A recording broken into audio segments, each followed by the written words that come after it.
Таэквондо шығыс күрестеріне жататын ұрыстық спорттың бір түрі. Бұл спорт түрі адамға нені үйретеді?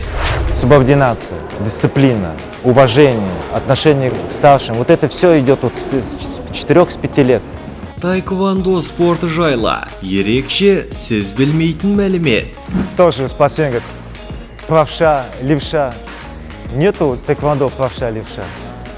Ты двумя ногами должен владеть идеально, одинаково. Есть предпочтение в стойке, но ведь знаешь, что он явно левша, явно правша. Жылдам әрекет, шапшаң қозғалыс. 2-3 удара соединяйте в комплекс. Вот вот это.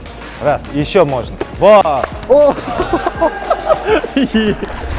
Облыс бойынша осы спорт түрімен қанша спортшы шұғылданады екен? Қымбат телекөрермен таэквондо спорты жайлы білгіңіз келсе, сәрсенбі сайын біздің бағдарламаны жіберіп алмаңыздар.